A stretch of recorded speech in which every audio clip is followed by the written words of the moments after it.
अंधी भिखारन हर रोज मंदिर के दरवाजे पर जाकर खड़ी होती। दर्शन करने वाले मंदिर से जब बाहर निकलते तो वो अपना हाथ फैला देती और नम्रता से कहती, बाबूजी, अंधी पर दया हो जाए। वो जानती थी कि मंदिर में आने वाले लोग सहृदय दयालु होते हैं। उसका यह अनुमान गलत भी नहीं था। आने जाने वाले लोग उसके हाथों में 2-4 पैसे तो रख ही देते थे और अंधी उनको दुआएं देती थी। सुबह से शाम तक वो इसी तरह हाथ फैलाए खड़ी रहती। उसके बाद मन ही मन भगवान को प्रणाम करती और अपनी लाठी के सहारे अपनी झोपड़ी में चली जाती। एक दिन जब वो शाम को अपनी झोपड़ी की तरफ जा रही थी, तब झोपड़ी के करीब आते ही एक 10 साल का लड़का उसके करीब आया और उससे लिपट गया। अंधी ने बहुत प्यार से उसके माथे पर हाथ फेरा। बच्चा कौन है, किसका है, कहां से आया, इस बात का उसे अंदाजा नहीं था। 5 वर्ष हुए आस पड़ोस वालों ने उसे अकेला देखा था। इन्हीं दिनों एक दिन शाम के समय लोगों ने उसकी गोद में एक बच्चा देखा। वो रो रहा था और अंधी उसका मुख चूम चूम के उसे चुप कराने में लगी थी। ये घटना कोई असाधारण नहीं थी, तो किसी ने भी नहीं पूछा कि ये बच्चा किसका है। उसी दिन से वो बच्चा अंधी के पास था और बहुत खुश था। उसको वो अपने से बहुत अच्छा खिलाती और पहनाती थी। अंधी ने अपनी झोपड़ी में एक हांडी गाड़ रखी थी। शाम के समय जो भी वो मांग कर लाती, उस हांडी में वो डाल देती और उसे किसी वस्तु से ढक देती। ऐसा इसलिए ताकि कोई दूसरा व्यक्ति उसे देख न ले। उसे खाने के लिए अन्न बहुत मिल जाता था, तो उसी से अपना काम चलाती थी। पहले बच्चे को पेट भर खिलाती, फिर खुद खाती। रात को बच्चे को अपने सीने से लगाकर वहीं सोती रहती। फिर सुबह उस बच्चे को खिला पिलाकर वो मंदिर की तरफ चल देती। काशी में सेठ बनारसी दास काफी प्रसिद्ध व्यक्ति थे। बच्चा बच्चा उनकी कोठी से परिचित था। बहुत बड़े देशभक्त और धर्मात्मा थे। उनकी कोठी पर हर समय कर्ज मांगने वालों की भीड़ लगी रहती थी, लेकिन ऐसे व्यक्ति भी उनके पास आते थे जो अपनी पूंजी सेठ जी के यहाँ रखते थे। सैकड़ों भिखारी अपनी जमा पूंजी इन्हीं सेठ जी के यहाँ रखते थे। अंधी को भी ये बात पता थी, लेकिन पता नहीं वो अब तक अपनी जमा पूंजी यहाँ क्यों नहीं रखती थी। उसके पास अब तक काफी रुपए हो चुके थे। हांडी लगभग पूरी भर गई थी और उसे डर था कि कोई उसे चुरा ना ले। एक दिन शाम के समय वो अपनी हांडी को अपने आंचल में छुपाकर सेठ जी के यहाँ गई। सेठ जी बही खाते के पन्ने उलट रहे थे। उन्होंने पूछा, क्या है बुढ़िया? अंधी ने अपनी हांडी उनके आगे खिसका दी और डरते डरते बोली, सेठ जी, इसे अपने पास जमा कर लो। मैं अंधी अपाहिज कहाँ रखती फिरूंगी। सेठ जी ने हांडी की ओर देखकर कहा, क्या है इसमें? अंधी ने कहा, भीख मांग मांग कर अपने बच्चे के लिए 2-4 पैसे जमा किए हैं। अपने पास रखने से डरती हूँ, कृपया इन्हें अपनी कोठी में रख लें। सेठ जी ने अपने मुनीम की ओर संकेत करते हुए कहा। फिर बुढ़िया से पूछा, तेरा नाम क्या है? अंधी ने अपना नाम बताया। मुनीम ने नकदी गिनकर उसके नाम से जमा कर ली और सेठ जी को आशीर्वाद देते हुए अंधी अपनी झोपड़ी की तरफ चल दी। 2 साल बहुत खुशी से बीते। फिर इसके बाद एक दिन उसके लड़के की तबीयत खराब हो गई। अंधी ने बहुत दवाई करवाई, झाड़ फूंक की और कई टोने टोटके भी करवाए, लेकिन उससे भी काम नहीं बना। सारी कोशिशें नाकाम रहीं। लड़के की तबीयत दिन प्रतिदिन बिगड़ती ही रही। अंधी का दिल टूट गया। साहस ने जवाब दे दिया और वो निराश हो गई। लेकिन फिर ध्यान आया, क्या पता डॉक्टर के इलाज से ये सही हो जाए। इस विचार के आते ही वो गिरती पड़ती सेठ जी की कोठी पर पहुंची।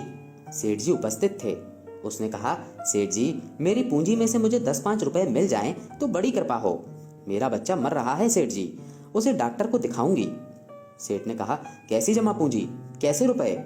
मेरे पास किसी के रुपए नहीं हैं। अंधी ने कहा, 2 वर्ष हुए मैं आपके पास अपनी पूंजी रख कर गई थी। सेठ जी देखिए, बड़ी दया होगी।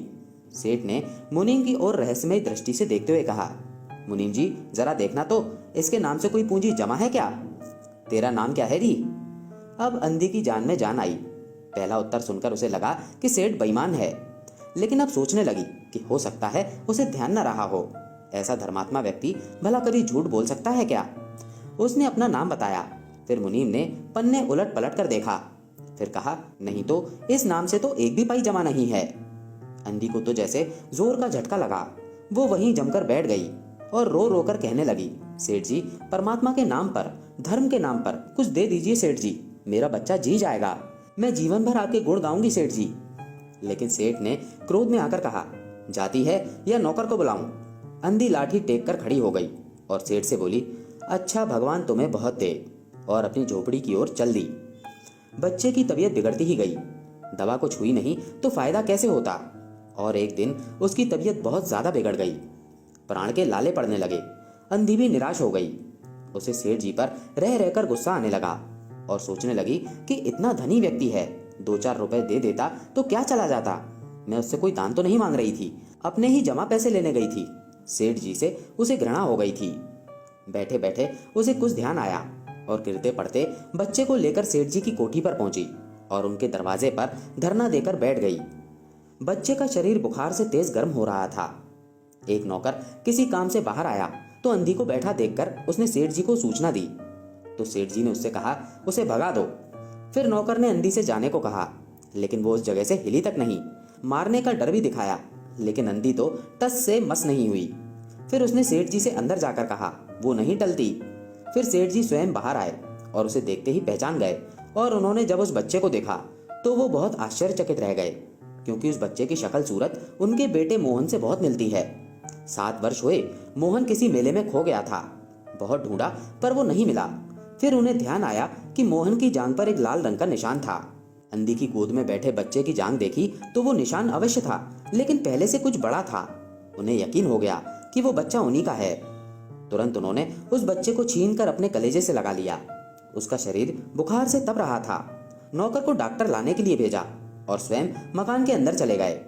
अंधी बाहर खड़ी रही और चिल्लाने लगी, मेरे बच्चे को मत ले जाओ, मेरे बच्चे को मत ले जाओ। मेरे पैसे तो हजम कर गए, अब क्या मेरा बच्चा भी छीन लोगे मुझसे? सेठ जी बहुत चिंतित हो गए और बोले, अंधी, ये बच्चा मेरा है।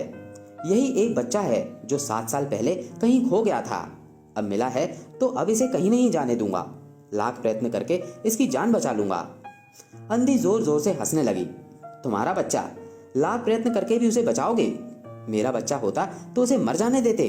क्यों, ये भी कोई न्याय है? इतने दिनों तक खून पसीना एक करके उसे पाला, अब उसको अपने हाथों से नहीं जाने दूंगी। सेठ जी की अजीब दशा थी। उन्हें कुछ समझ नहीं आ रहा था। कुछ देर वहीं खड़े रहे, फिर वो मकान के अंदर चले गए। अंधी भी अपनी झोपड़ी की तरफ चली गई। दूसरे दिन पता नहीं क्या भगवान की कृपा हुई या डॉक्टर की दवा का असर हो गया, मोहन का बुखार एकदम उतर गया था। जब उसने आंख खोली तो सबसे पहले उसकी जुबान से शब्द निकला था, माँ। चारों तरफ आसपास देखकर जब उसे अपनी माँ नहीं दिखी तो उसने अपनी आंखें फिर से बंद कर ली और उसका बुखार अचानक बढ़ने लगा। वो बस एक ही रट लगाए रखा था, माँ माँ। डॉक्टर ने भी जवाब दे दिया। सेठ जी के हाथ पांव फूल गए। उन्हें चारों तरफ अंधेरा दिखाई देने लगा। क्या करूं, एक ही बच्चा है, इतने दिनों बाद मिला, अब उसे मौत अपने मुंह में दबा रही है। फिर उन्हें अंधी का ध्यान आया तो उन्होंने अपनी पत्नी को बाहर भेजा और कहा कि देख कर आए वो अंधी बाहर बैठी है या नहीं। लेकिन अंधी वहां नहीं थी। सेठ तुरंत अंधी के घर की तरफ चल दिए तो उन्होंने देखा कि एक बिना दरवाजे की झोपड़ी थी और अंधी फटे पुराने टाट पर सोई हुई थी। उसकी आंखों से लगातार आंसू बह रहे थे। सेठ ने जब उसे हिलाया तो पता चला कि उसका शरीर भी बुखार से तप रहा है। सेठ ने कहा, बुढ़िया, तेरा बच्चा मर रहा है। डॉक्टर ने भी जवाब दे दिया, वो रह रहकर तेरा ही नाम रट रहा है, अब तू ही उसके प्राण बचा सकती है। चल मेरे साथ चल और मेरे नहीं, अपने बच्चे की जान बचा ले। अंधी ने कहा, मर रहा है तो मर जाने दो, मैं भी तो मर रही हूँ। वैसे भी तो वो सुख में नहीं है। हम दोनों माँ बेटे स्वर्ग में फिर मिलेंगे। मैं वहां हर दिन उसकी अच्छे से सेवा चाकरी करूंगी।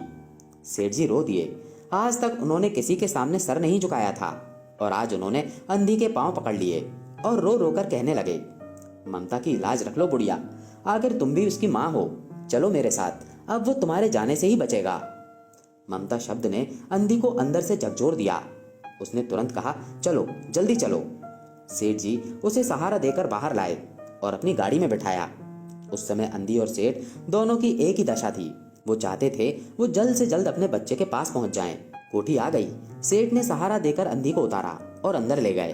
अंदर जाकर अंधी ने मोहन के माथे पर, सर पर हाथ फेरा तो उसे एहसास हुआ कि ये तो उसकी माँ का हाथ है। उसने तुरंत अपनी आंख खोली और उसे अपने समीप देखकर उसे बहुत अच्छा लगा। वो एकदम बोल पड़ा, माँ तुम आ गई। अंधी मोहन के सिराने बैठ गई और उसका सिर अपनी गोद में रख लिया। उसे बहुत ही अच्छा लगा और देखते ही देखते मोहन उसकी गोद में तुरंत सो गया। दूसरे दिन से मोहन की तबीयत ठीक होने लगी और 10-15 दिन में वो एकदम ठीक हो गया। जो काम हकीमों के जोशांदे, वेदों की पुड़िया और डॉक्टरों के टिंचर ना कर सके, वो काम अंधी की प्यार भरी सेवा ने कर दिया।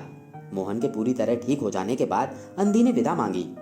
सेठ जी ने अंधी से बहुत विनती की कि वो वहीं रुक जाए और उन्हीं के पास रह जाए, परंतु वो सहमत नहीं हुई। जब वो जाने लगी तो सेठ जी ने रुपयों की एक थैली उसके हाथ में दे दी। अंधी ने पूछा कि आखिर इसमें क्या है। सेठ ने कहा, इसमें तुम्हारी धरोहर है बुढ़िया, मेरा वो अपराध। अंधी ने बात काट कर कहा, सेठ जी मैंने तो ये रुपए तुम्हारे मोहन के लिए इकट्ठे किए थे, उसी को दे देना। अंधी ने थैली वहीं रख दी और लाठी टेकते हुए चल दी। बाहर निकलते समय उसने फिर एक बार कोठी की ओर देखा और उसकी आंखों से आंसू बह रहे थे। उस वक्त वो भिखारन होते हुए भी उस सेठ से महान थी। उस समय सेठ याचक था और वो दाता थी। दोस्तों, कैसी लगी आपको ये कहानी? कमेंट करके जरूर बताइएगा। अगर अच्छी लगी हो तो वीडियो को लाइक करके चैनल को सब्सक्राइब जरूर कर लीजिएगा। धन्यवाद।